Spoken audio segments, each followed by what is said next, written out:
All right, are you Rebecca Rideau? Yes, ma'am. And Ms. Rideau was previously in court, entered pleas of guilty in cause numbers 23-0928, 23-2106, 23-2107, and 24-1925. All of those were theft of property with previous convictions. I have received the pre-sentence report. Has everyone had an opportunity to review that report? I have defense of State has, Judge. And there was no agreement. This was just open to the court. Is that correct? Yes, Your Honor. I believe so, Your Honor. I didn't represent her at the stage where she entered the plea. Okay. My understanding is that They were open. And are there any additions or corrections to the pre-sentence report? None from defense. Not from the state, Judge. In addition to reviewing that, the state has filed a couple of things. One is a motion for me to run any sentences consecutively, which means obviously stacked on top of each other.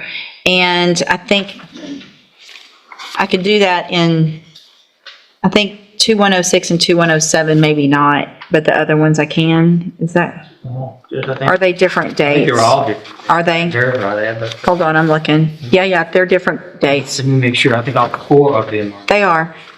All right, so asking me to stack any sentences, and then he has filed a sentencing memorandum as well, in addition to a motion for me to deny discretionary jail credit. So, Mr. Kimler, if you would like, you may proceed. Your Honor, I would just note that seems to be an aberrant practice as far as the harshness that the state is attempting to exert on this defendant. And I don't know that it stands out from the few of other cases before this court to deserve such treatment, but it is what it is. I would just observe, first of all, as regarding the state's posture on consecutive sentences to denial of discretionary jail credit.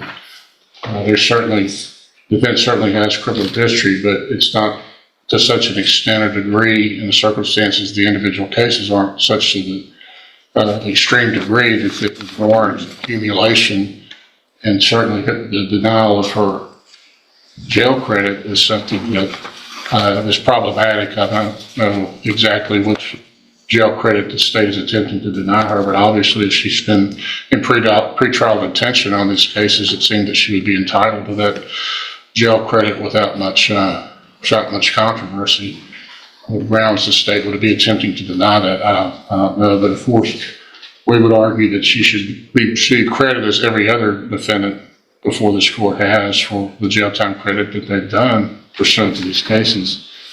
I would note that the pre-sentence report indicates that she does have mental health history dating back to her time in the military, where she was discharged. She had a general discharge, and that there was notations there as far as the pre-sentence report that would involve some health issues. I believe her to be mentally competent. Now, I, of course, wasn't her attorney when she entered the plea, but I would assume that she has been incompetent then as well. Although, as I said, she does have mental health history. I think that plays into her present situation with the theft cases that she has. You will note in the pre-sentence report where it's indicated that she was unable to afford the mental health treatment and the pharmacological remedies that are provided through prescriptions, and that she was self-medicating and had turned to theft in an attempt to maintain funds necessary to self-medicate. She indicates in the report that her memory indeed was impaired on 3 of these offenses, and she doesn't seem to remember those. She doesn't attempt to minimize or mitigate her conduct in that regard, where she does in fact indicate that she accepts responsibility fully for her actions. But I think that that's indicative of, again, the circumstances surrounding these offenses that, of course, I guess it seems everyone in front of the court these days is finding mental health issues as something that mitigates their criminal conduct. But I do think that in this case it is well documented, going back again to her military history, that she has suffered from mental health issues.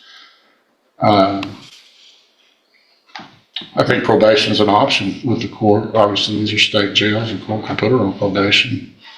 And I know that the, the pre-sentence report, you can look at that, it tends to indicate, doesn't really indicate that they're, while they're not recommending probation for Ms. Rio, they don't rule it out. Well, let's not talk about probation.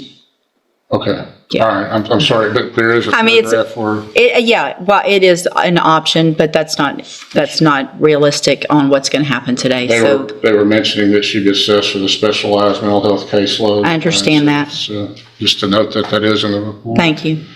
If the court isn't inclined to consider probation for Ms. Rudo, then certainly I think that while she's serving whatever sentence the court gives her, she'd have the opportunity to try to reflect on her actions and perhaps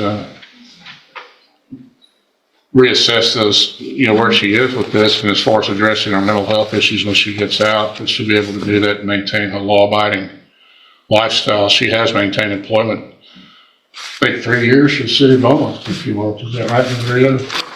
She has maintained gainful employment in the past when her mental health is stabilized, and I would anticipate she would be able to do that in the future if she does have the proper mental health regimen. That would be my argument for probation, obviously, but the court's not inclined for that. So we would ask for a sentence, certainly, that would be concurrent and that she would be given her jail credit, but then something along the lines of 12 months straight jail. Thank you. Do you want to address the court? Well, I just want to say that I do apologize to the court, and I apologize to Martin. And I'll be dealing with some things like mental health, but I just want to get a chance to get home and take care of my kids. I miss graduation, I miss prom, my whole senior year. I got a 5-year-old in kindergarten, and my mama got to take care of. I'm just tired. And I want the opportunity to get my life together. I'm tired of this. I'm tired of this. I miss my daughter's graduation. She spoke at Westbrook graduation. I was not there. I'm tired. My baby asked me why I'm the only mom. I'm not at mom's and muffins. This is embarrassing for my kids. I want to go for my kids. I just want a chance to do for me. Mama, thank you. I want to thank you. Sure. So, Ms. Rideau, I understand that you're asking for a chance at probation, but you've had chances at probation, and you've been given these opportunities in the past for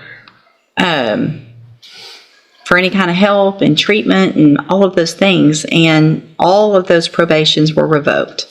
And you've had 5 felony probations revoked, 2 at one time, 3 at the other time. So I understand that they were kind of clumped together, but still, after those, all for thefts, you're here for, there was a robbery that you got some time for in 21, and then you're here now on 4 more theft cases.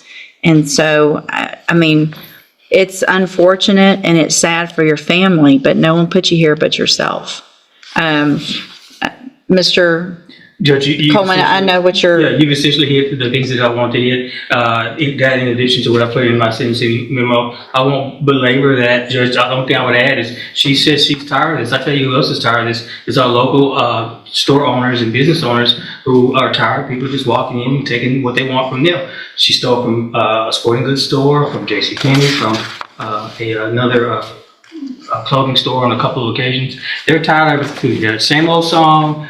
Just different defendant. I apologize. Give me another chance. I've got all these issues. In fact, I go one step further than the same old song. It's the greatest hits, Judge. It's what you hear time and time again. And I'm sure she said it back in 2011 when she got probation, in 2014 when she got probation, in 2017. Just, I apologize. Give you another chance. I've got these issues. Judge, if ever there's a case to consider denying her the discretionary jail credit under the Code of Criminal Procedure, this is the case. And it's my understanding with regard to that. I know it's kind of, it's just Problematic. well, I don't say it's problematic, but I can't give the max and do that. that's my understanding. That's your understanding. Yes, that's it in a nutshell, Judge. And I just say, this is a case for that to be considered. And I also say this is the appropriate case to accumulate her for her sentence, Judge. She needs, in my opinion, some stronger medicine than what she's received in the past in order to impress upon her the impress upon her the fact that she needs to stop engaging in this kind of behavior, Judge. Thanks, that's all I have. Thank you. I would just argue from the standpoint of equal protection as far as the other defendants listed. Well, so here's, speak up so she can hear. I would argue from the standpoint of equal protection of laws, Your Honor, what distinguishes her from the other defendants that have been before this court who are similarly situated with similar criminal histories? Well, here's where, I'm okay, sorry. here's where I am on this. I don't disagree with Mr. Coleman. I appreciate that he's gone out and tried to figure out some stronger things to do on some of these cases where we are stuck with state jail felonies. I've been very frustrated with that in the past. I don't know that this is the one to start with either necessarily, but it's not going to be out of the realm of possibility, depending on someone's criminal history, what their prior sentences were, and I don't fully disagree that this isn't one of them. I'm not going to do that this time, but I do appreciate the thought that went into this and don't necessarily disagree that there's going to be a time that this might happen, including to you if you continue to do what you've been doing for your whole life. Because if you're back in here after today on a theft, I can assure you that Mr. Coleman will remind me what he asked me to do that I didn't do. And I will on that. Do you understand? So if you want to be there for your kids, then you got to figure out something other than stealing. I'm going to find in all of your cases that you entered your pleas of guilty freely and voluntarily. In cause number 23, DCCR 0928, find you guilty of the state jail felony of theft of property. Sentence you to a term of 24 months in the state jail prison. You will receive credit on that sentence for any time that you've been in custody that the law gives you the right to receive. Cause number 23, DCCR 2106, find sufficient evidence to find you guilty and at this time find you guilty of theft of property. Sentence you to 24 months in the state jail prison. You will receive credit on that sentence for any time that you've been in custody that the law gives you the right to receive. Cause number 23, DCCR 2107, find sufficient evidence to find you guilty and at this time find you guilty of theft of property. Sentence you to a term of 24 months in the state jail prison. You will receive credit on that sentence for any time that you've been in custody that the law gives you the right to receive. Cause number 24, DCCR 1925, find sufficient evidence to find you guilty and at this time find you guilty of theft of property. Sentence you to a term of 24 months in the state jail prison. You will also receive credit on that sentence for any time that you've been in custody that the law gives you the right to receive. These cases, I am going to run them concurrently, which means together at the same time. Part of the reason I did the 24 months is because I'm going to see that when you come back, that this is the max on a state jail felony you can get. So next time, whoever's here, if it's me or someone else, is going to see that you have progressively gotten worse, your sentences have gotten worse, and when someone like Mr. Coleman files something asking that these run consecutive or that we deny credit, that's likely to happen.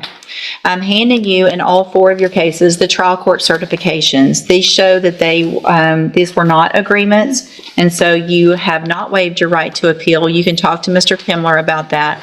I have also handed you a written admonishment regarding your ineligibility to possess a firearm or ammunition. Because of the judgments entered against you, possession of a firearm or ammunition could lead to charges against you. Firearm is a legal term, and you should read the written admonishment I provide you to see what devices qualify as a firearm. If you have questions about the laws that make you ineligible to possess a firearm or ammunition or about how long that lasts, you can talk to Mr. Kimler. Good luck to you, ma'am. You can go back with the bailiff. Thank you for